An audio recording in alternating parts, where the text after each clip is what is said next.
What if you could travel to parallel worlds? The same year, the same Earth, only different dimensions. A world where the Russians rule America. Or where your dreams of being a superstar came true. Or where San Francisco was a maximum security prison. My friends and I found the gateway. Now the problem is finding a way back home. Hello everyone, and welcome back to another episode of Circling the Vortex. This week, we are looking at Season 2, Episode 8, Post-Traumatic Slide Syndrome. This is our, episode 17? Is that right? 18? I can't remember. It's episode 8 of Series 2. So. Yeah, so it must be 18, mustn't it? Yeah. Good point.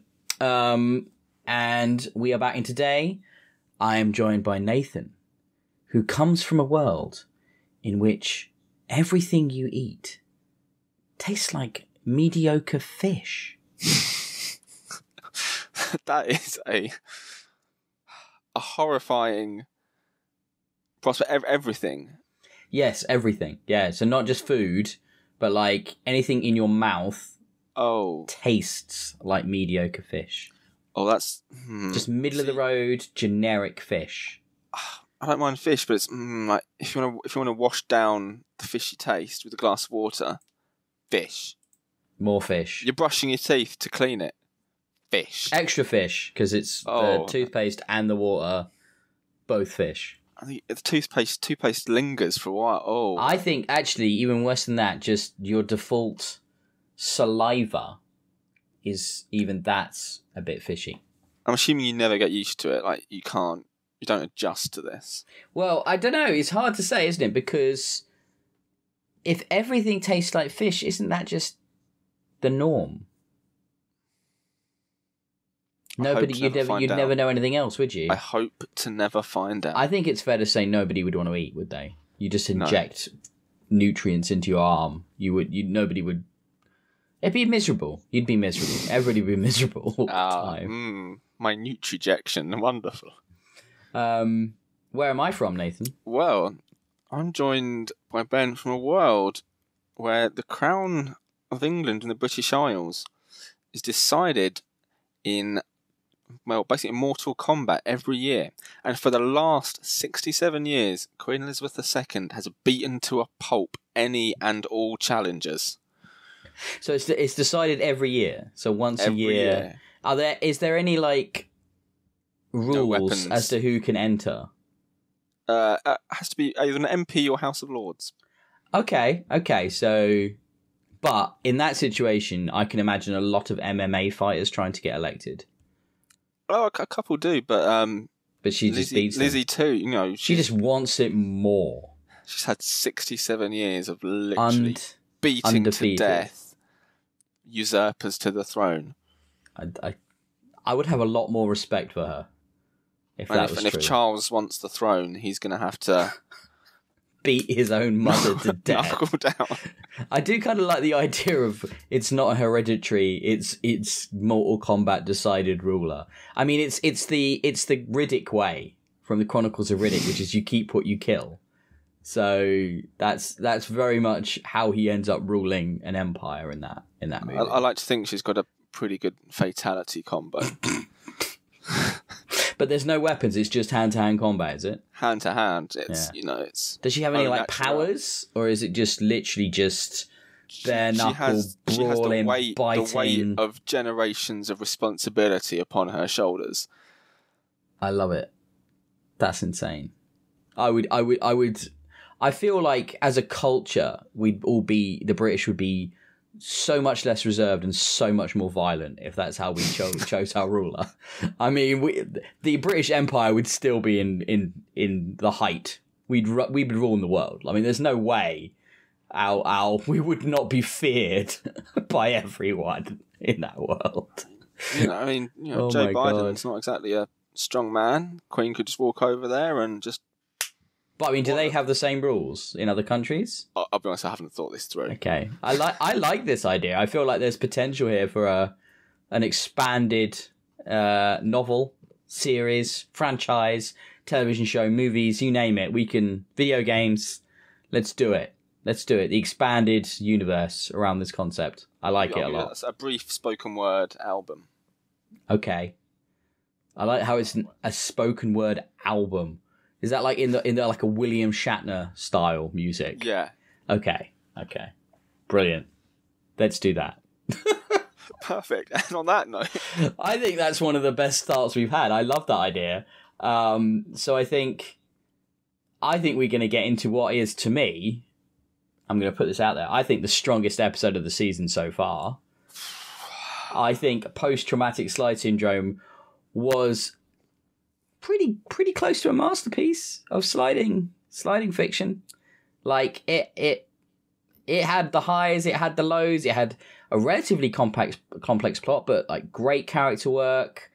It wasn't all whiz bang, showy off stuff. I'd like to disagree, but I don't think I can. It was really good, wasn't it? We weren't talking shit much throughout this as we watched. Normally we talk shit pretty much constantly, but I think we were both quite quiet because we were just, how's it going to play out? Like, what is going to happen here? I'm glad I did lower my expectations for it. I don't think you needed too much though. I think this was a real standout, like a really interesting exploration of the whole concept and the characters as to where they're at that moment, and a great sort of cliffhanger ending. We don't really know what's happening. Should we go through it? This does prove my theory that the best theories and episodes are worlds where they don't need to spend a lot of budget making it look weird or strange, where they can just actually this whole episode is about how normal it is, which is we genius. We had the return of Gatewatch. We did, after pretty much the entire season away, other than the first episode. Finally, we got a Gatewatch, and lo and behold, it squeaked.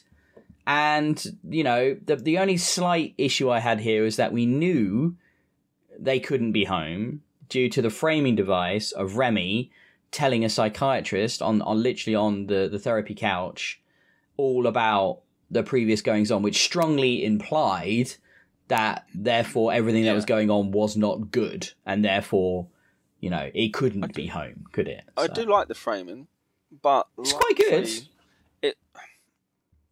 It felt like it threw you off straight away. Well, it did actually. It just did. Like you knew, okay, this can't be. Yeah, this can't be real.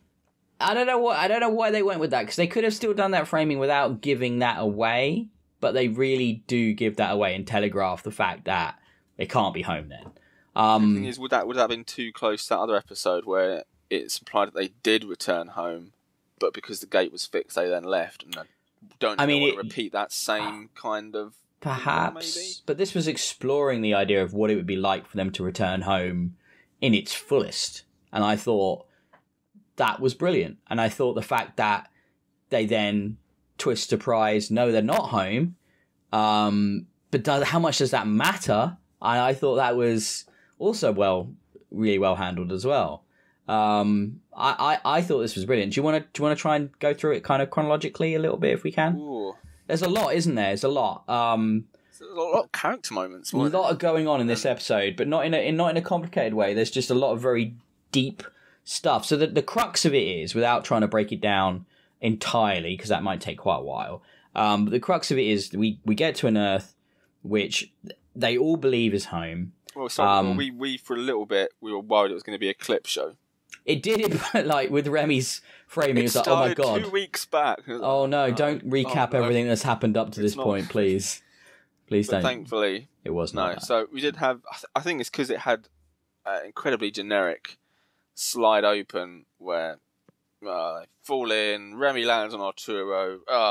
There is much grumbling to be had, and they kind of walk off. And maybe because everything looks similar, the only thing I would say is they seem to jump to the conclusion very quickly, like, it's all similar, that's the car, this is the house, when in other universes some of it still look the same, but I guess you could say I'll let that slide.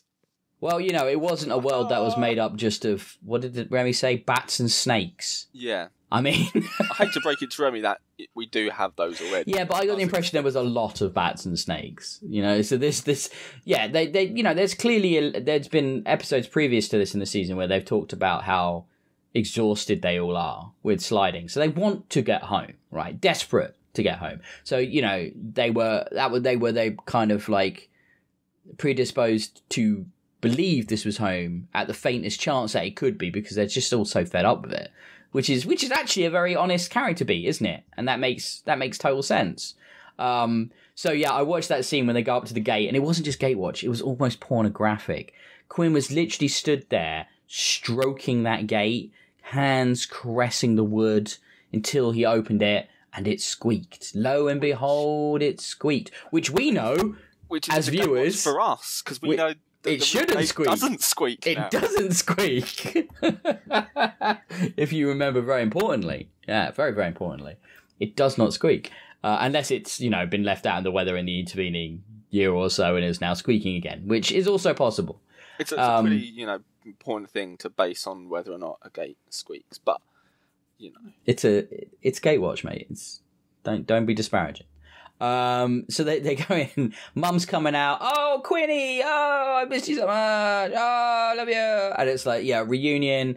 Out comes the Champers, which is hilarious to me because it seems to be, if you actually think of the chronology episode, that's happened very short afterwards. So I get the impression probably that was actually Quinn's, like they had the Quinn family champagne, and yet they were all thanking Arturo for it when he was handing out the glasses. And I'm like, don't think he popped to the shops to buy that. That was their champagne. He's just popped the cork on it. What the hell? Typical Arturo. I don't. In this world, men don't do pouring. I don't know. Maybe it's. Well, is it typical Arturo? Oh, yes. Typical in this episode, yes. Yeah. Any praise he can get, he wants. So that then proceeds. We get that. We get everybody's super happy. Everybody's celebrating. Oh, they then decide we're going to keep quiet about the discovery because we need to make sure everything's safe and we can do this technology safely going forward. So they all split up.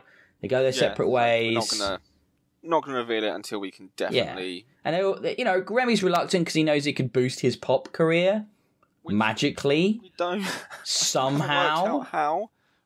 For some reason. I guess it's just because I guess you're one of 4 people that have travelled to alternative dimensions, and therefore people will just be more interested in general. That's true. If Einstein's released an album, triple platinum.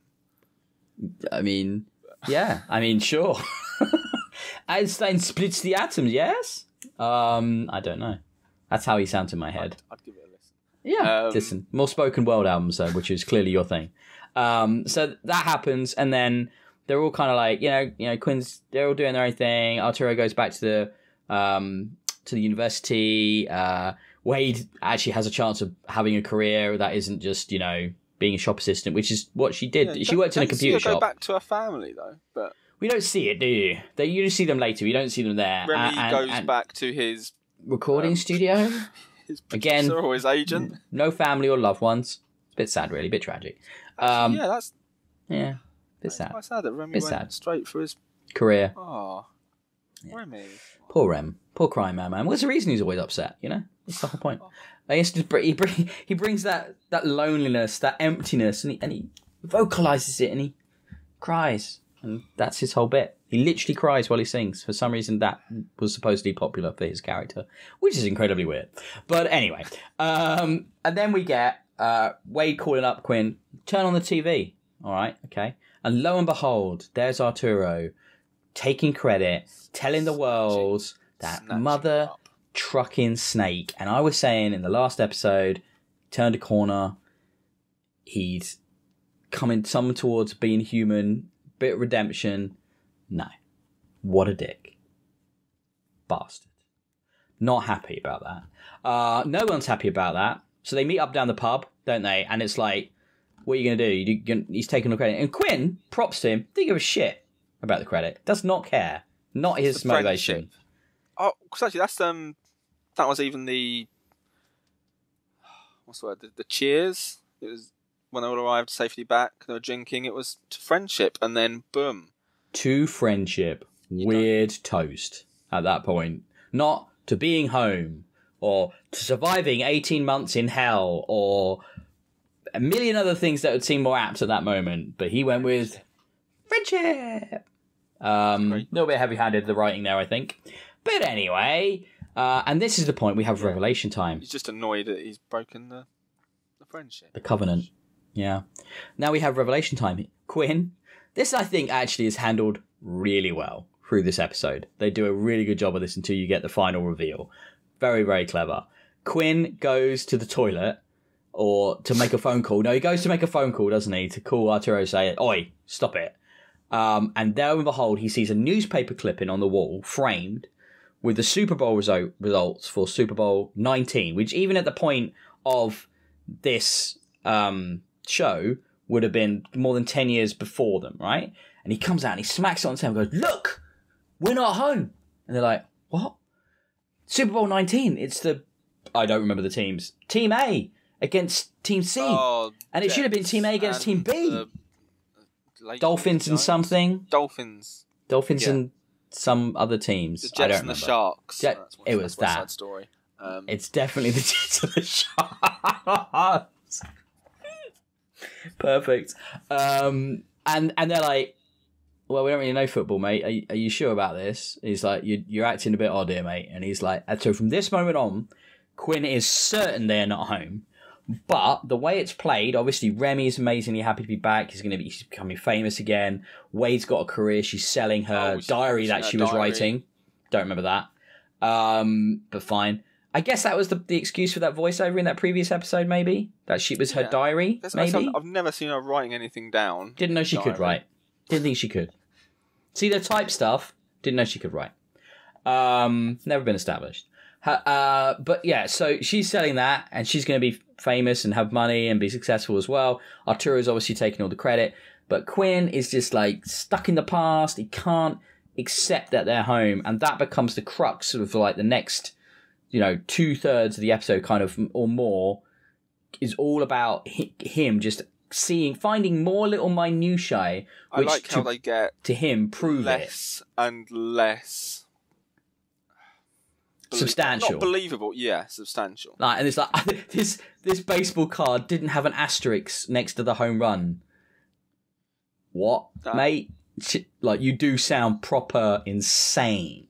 I think the one before is the person who was in ninth grade or whatever, he said, "Oh, he had braces," and he doesn't in here. Yes, that was the other one. Yeah, we called him Train Tracks because we were pricks, but he didn't say that. We bullied this kid for his braces because Quinn was definitely that guy. And now he doesn't have braces, and like clearly this can't be. And like, no, there are things that nobody else is willing to accept or knows enough about, so they all just resist, don't they? I like the feeling that he's looking at such tiny things as punctuation on a baseball card, that he's been looking through everything he can find. That's why this is so good. This is why this is so well done. The reveal that proves it. Yeah, it's massively obvious. Big reveal. Don't go there yet. But what I just want to say, baseball card, the punctuation. That's just why it's so good, because it does sound like he is delusional and can't adjust. It's like he's actually gone a bit nuts because he can't believe he's home because he's been disappointed so many times. And it genuinely makes you, even though we know the framing device means otherwise, even though we know the gate squeak isn't the case, and also even though we know this is the eighth episode in the second season of 5, you're still watching that and going, "Oh, maybe he is crazy." They do it really well. I think they do it really, really well. Most likely been in that basement of his, digging through any bit of literature he can find. He's like not slept for 4 days. He's covered in like spit and sweat, and he's just like completely losing his mind, looking for stuff. Down his t-shirt. Very good. I like to think what the next reason he would have found was. It just kept getting deeper and deeper. in this picture, I didn't get pubes for 3 more days, but you can see I have a moustache hair. It's just completely losing his mind, like moment by moment. So where does that sort of? Have I missed any kind of the middle? The middle stuff is all about how well they're doing, how well everybody else is doing. Except Quinn. Arturo had a press conference. They're calling him the father of interdimensional travel. Because he's, bearing in mind, I'm assuming even in their world, it's a crazy sounding theory, but within 2 weeks, and judging by it, probably not actually a huge amount of evidence, they've just been like, yep, cool, we accept it, it's fine, it's all good, that's it. Yep. Praise science. Praise the traveller. Yeah, and at this point, oh yeah, that's it. He did produce evidence, didn't he? He had artifacts from elsewhere that he brought back with him, which can prove from their geological structure that they weren't found, couldn't be found on our Earth. Right, so that was his evidence. But it's not like he's created a portal. They did mention there was a no clothing world, I think, in the last episode. Add that up his bottom. I don't know how they're bringing all these items with them, but that's beside the point. That really weird-looking space-age arrowhead was up his bum. And, that diary. Yeah, the diary! Where the hell... That's a really good point, actually. Like, they often show up in, like, a T-shirt, or at best a parka, and yet somehow she's got a diary on her, he's carrying around the bloody arrowhead. Every 5 minutes they drop the timer, and yet they don't drop things that don't matter, like, to their continued survival. Quinn has had his stamp collection with him throughout the entirety of this. Remy's really into rare coins, and he's got, like, a whole bunch of them in a backpack that he's been collecting on every fanny pack of Roman coins safe with him. I love it. No, actually, it's just all the different... He's just got a big folder, a file of facts, like full, of all the different Cryo Man cover art that's come out in all the worlds in which he's had a double. All the alternate... Yeah. See, that's actually kind of cool, though. Yeah, I'm not sure about cool, but it's something his fragile ego would definitely be into. And this is me on Dampland. And Laser Beam World. It just looks a bit damp. So yeah, that happens, and obviously Quinn confronts him at that quite quietly, politely. Press conference. Yeah, the press conference. Looks he doesn't interrupt. He waits to Arturo kind of and goes on. Yeah. So that there's some really good scenes throughout this. Good character moments, lots and lots of good stuff, and finally we get to the Science Museum unveiling, the gala event. Wade, Remy, and Arturo at, and they find out, Quinn gets the timer, gets stolen, and we pretty obvious that who's done that. And lo and behold, Arturo's got the timer at the Science Museum, at which his bronze bust statue is unveiled, which doesn't look like him. It's a bearded man, and that's about as close as it gets. A very thinner bearded man. Much thinner, yeah. But if I was getting a statue made of me, I'd also say, can you shave off a few pounds? Because why not? Why not look your best if you're going to be immortalised in bronze for all time? Do you know what I mean? I would also say, can you make the face actually look like me? Well, that would be quite important, I feel, yes. And he's just basking in all of this. And then we get the revelation, don't we? At this event, what I can't tell is either... is it a window? Is it an art piece? Is it a hologram? It feels like they needed a window there. And they didn't have one. So, they probably threw $30 of budget at it. It was like, can you just make a window there? It was very peculiar. But what was it? The Golden Gate Bridge, famous icon of San Francisco, which we've seen in many establishing shots, often taken from library footage for the show and for many other movies. Stand. And the Golden Gate Bridge is blue. Or the Azure Gate Bridge, as we find out, is now named, which actually looks pretty cool in blue. I quite liked it. And then Wade almost she breaks down. Fucking loses it. Like, she loses it because she loses it at the gala, and then Quinn's like sees her, and she is understandably distraught. And I am this quite isn't my impressed. world. This isn't my job. I'm nothing here. And then he gives her a little hug and apparently, it's Jerry O'Connell. So. Embracing those arms makes you forget the world, mate. That's it. You're transported somewhere else. To Thirsttown! Bow, bow, bow, bow, bow. Thirsttown! Population 2. So Quinn and Wade in Thirsttown. Not me and you. I wanted to be clear. Not me and you. Just yeah. Quinn and Wade. But they're in. She is not happy. Not happy at all. And they try and get a hold of Remy, and Remy's like indisposed, dealing with the spinning tops, I think they're called, or something. His backup singers who are trying to muscle in, and then he meets him, and he's like, so Quinn and Wade then go and steal the timer now that they realise it's all all a lie. If you're crying, we're crying too. Love it. But it turns out they go and try and steal the timer. The timer is a fake, obviously, because Arturo's not an idiot. And then Remy comes and spells them out, and they're like, Remy, so you believe us now? It's like, well, yeah, on this world, I clearly can't be right, because I gave these backing singers bloody writing credits on some of my songs. So they've got everything, they've got an injunction against me, and we can't perform until we agree it. And I'm like, of course. He finds out through the most self-centered, sort of like, I couldn't give a shit about anybody else way, which is brilliant. Perfect. I mean, Fine. He does kind of admit that, he didn't want to believe it. But I like how he didn't tell any of them. I missed an important scene, actually. So before they go and try and steal the timer, they try and convince Arturo to give them the timer when they show him the postcard of the Azure Gate Bridge. And he immediately admits, I've known this all along.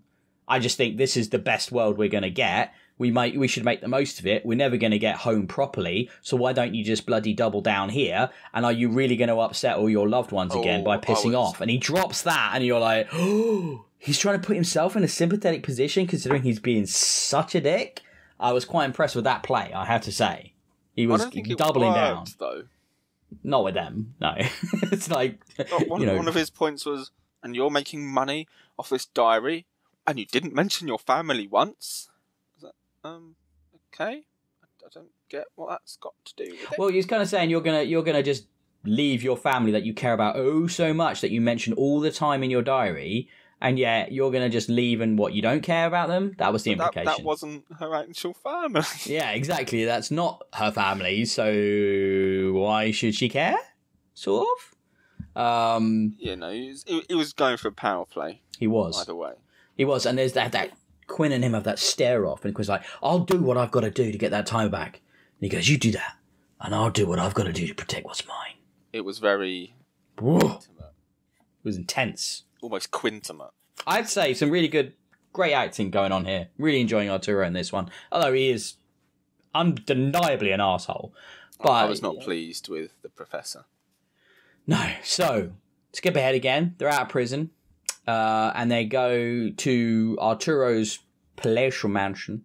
Bit more B&E, bit more breaking and entering. Quinn is cat burglar de jour. So subtle. Great at putting his elbow through a window pane. Just very good at that.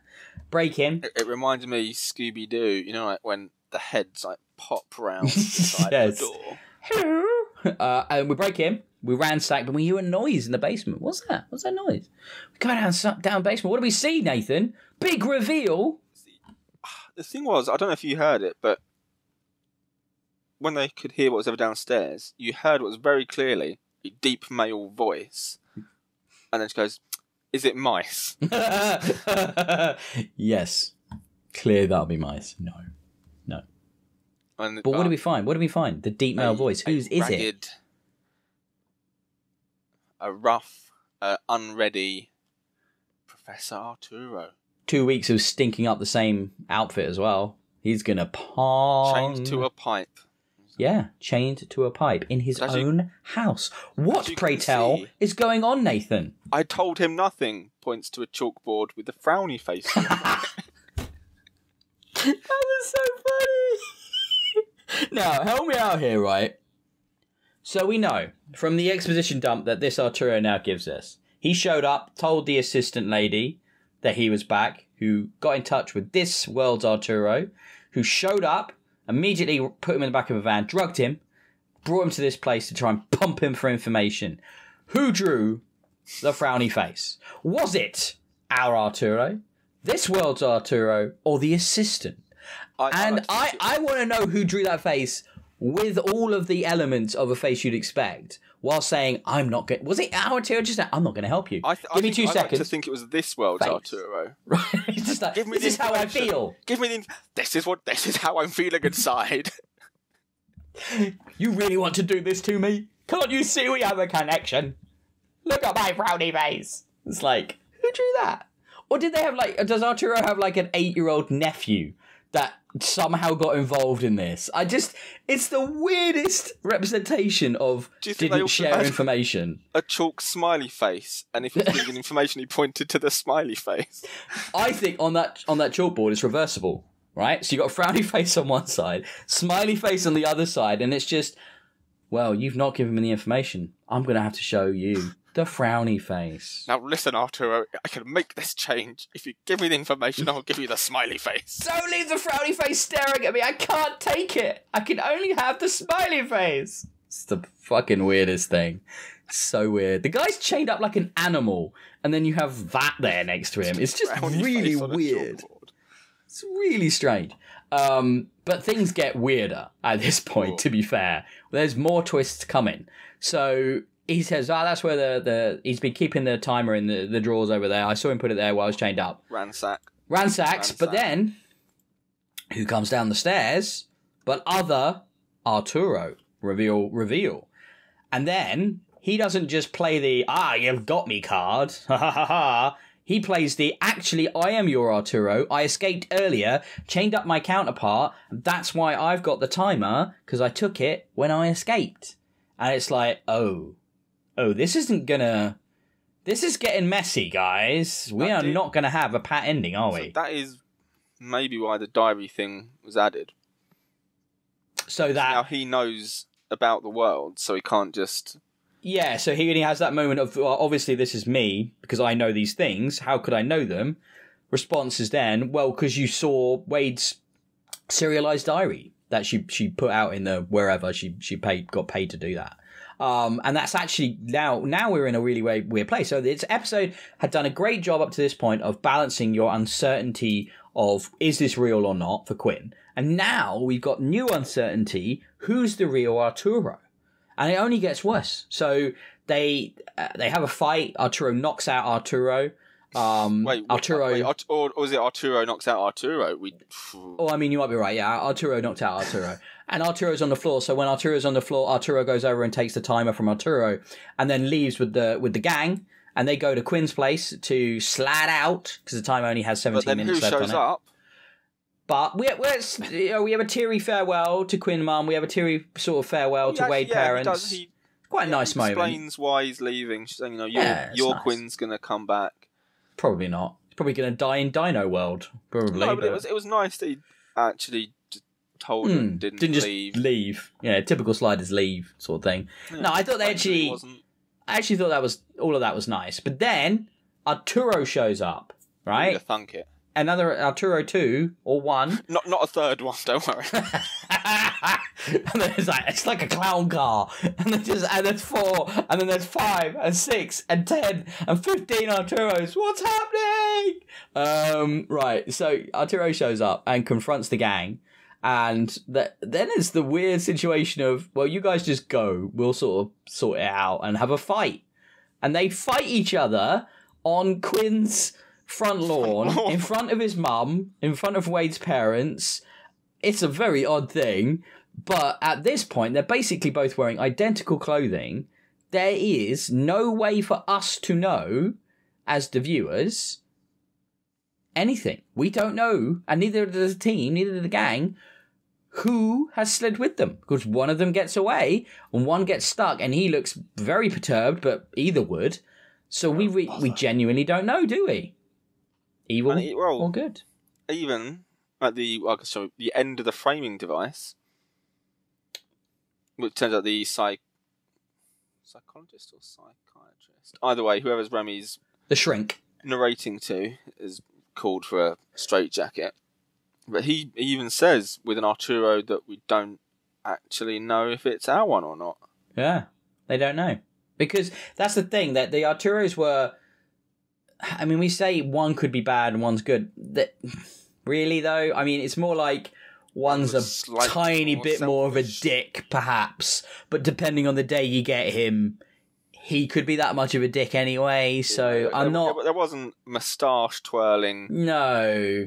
It wasn't like steal your children. Secretly he's covered in Nazi tattoos under his shirt. I mean, it's not like we were having that level of evil here. It's just a slight different mirrored version of him. So I'm really curious. I know there's stuff that's happened, and all I can tell you, Nathan, is that we're watching this in airing order, not production order, and that becomes more of a thing post this reveal due to the implications of this reveal. Now I'm trying to think back to previous episodes. Yeah, you are.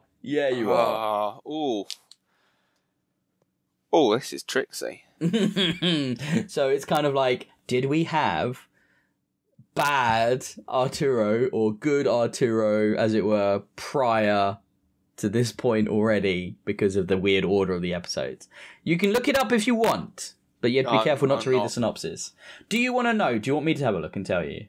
Yeah, if you can tell me which episodes, which ones we've seen would have aired after. Yeah. So, this was... Don't say it's like aired number 1. Post-traumatic slide syndrome, which is the...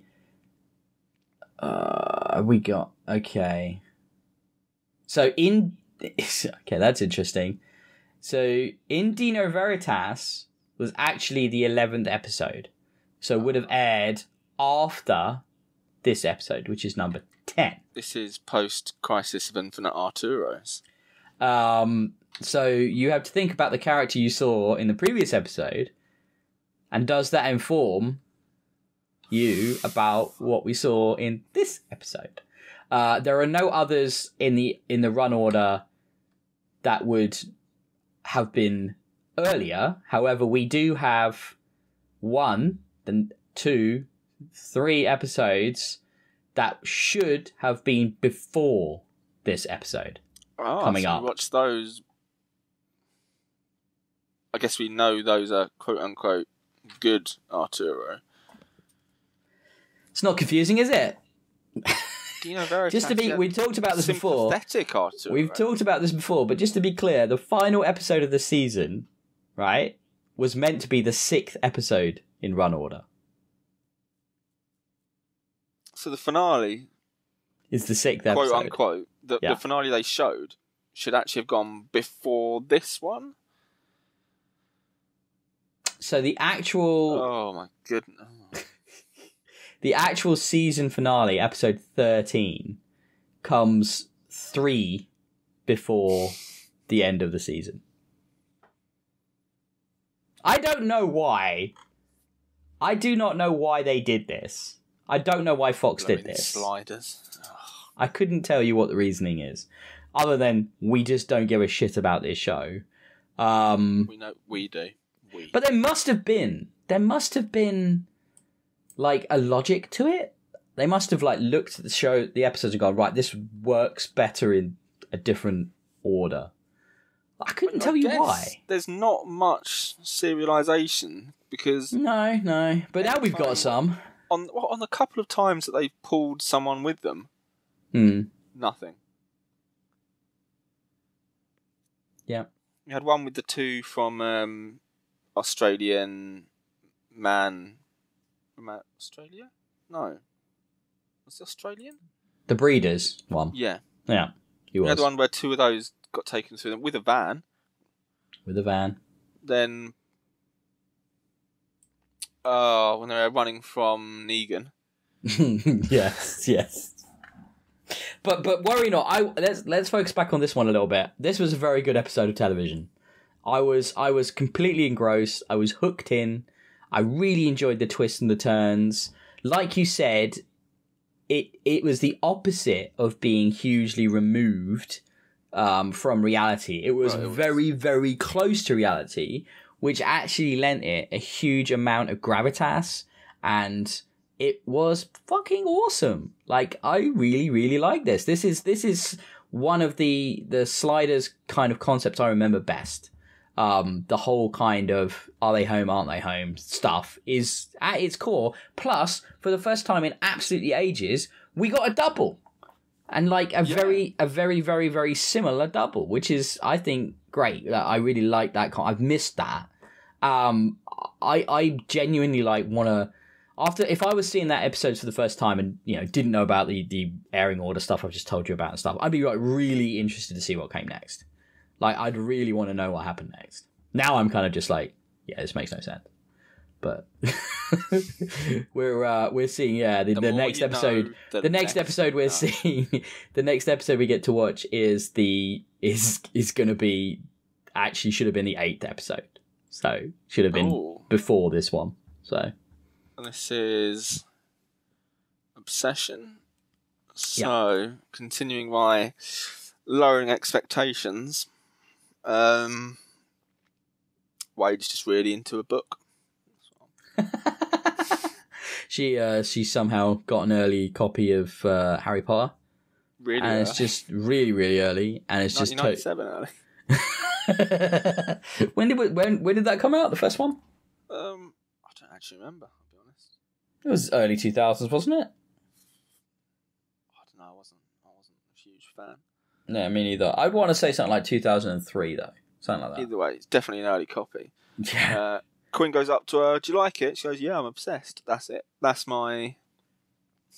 Sometimes we could do with a bit of brevity in an episode. Well, so... it's just, I need to lower my expectations with some of them because I expect more than I think the budget can deliver. I can't guess now because I just saw the synopsis for it. So I can't guess what this episode is. I just read the synopsis, but it's not that. Spoilers! It's not about Wade reading a book. I guess that's good for him. However, it is about Wade writing in her journal, which we'd never seen before. Is it actually? Oh no! You spoiled that. Of course, it's. Thanks, man. I'm not going to do that to you, man. That's it. Podcast. I've somehow kept Sliders spoilers away from you for literally years. I don't even know how, but I've succeeded in this. Yeah, people talk about it so often, day to day. It comes up all the time, it's man. A minefield. Every workplace. What are you talking about is Sliders. Did you enjoy this episode as much as me, by the way? I don't think I enjoyed it as much as you, but I still think it was the best of the series. The series or the season? We're in England, it's a series. Oh, okay, but a series is the whole thing. So season 2... Season 1? No, season. Series 1. Season. I don't... So what's the collective for the whole thing then, if it's not series? The show. Okay. Right. Sure. Program. Television program. The Sliders continuum. Okay. No, I thought it was the best of the season. But for me, it just lacked... I don't know. I'm a Remy fan. I like it when he gets a little bit more. Basically. Oh, he had loads to do though. Recording stuff and trying to put on a really show. Selfish. I like. So far in this season, we've had a little bit more Remy development, and I feel because he wasn't, I guess, a key player in this one, it was very much the Quinn Arturo dynamic. I don't know. He seemed to regress a little. That's why I wouldn't say I enjoyed it as much as you.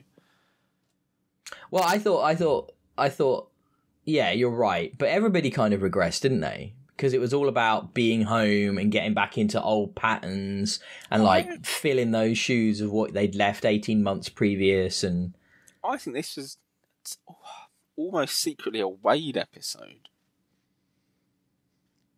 Yeah, I think she does a lot in this, and she puts on a good performance. More of a character arc in it. Yeah, she's good in it. She's good. They're all good. I think Arturo gives a great performance. Both Arturos. Both John Rhys Davies. Very, very good. And I like the fact that it's almost like they were leaning into how negative he was written up to that point this season. And it was like, right, he's so negative that even when he's the bad version, you still think it's the same character. And it's kind of like, were they planning that all along? They might have been. It's pretty genius. I say worry. It's not. their writing with Arturo. Because he just, out of nowhere, he does just seem to be mean. But like you say, maybe this is the payoff, isn't it, for that almost? Yeah, he does come across incredibly self-centered, like proper villainy kind of in this, like so all about ego, all about him, and he doesn't care about anybody else or how he's affecting anyone else. And it obviously there's a reason we get that, but yeah, I love it. I love not knowing. I think that's really cool and really fun concept, because normally with TV shows like this, you'd have that neat resolution, wouldn't you? But they actually are doing something different here and being quite brave. Get that sort of, eyes flash at the end, so it's not the real one. Or one of those it's a gold cliches. It's been a gold all along. The eyes flash. And Stargate, I love it. I was thinking Mystique. But... Oh, okay. Yeah, I can see that too. Yeah, sure. Normally you do get like some cliche hint. Well, I say hint. Very obvious sign. Or it just sounds like the camera pans around and he's just going... the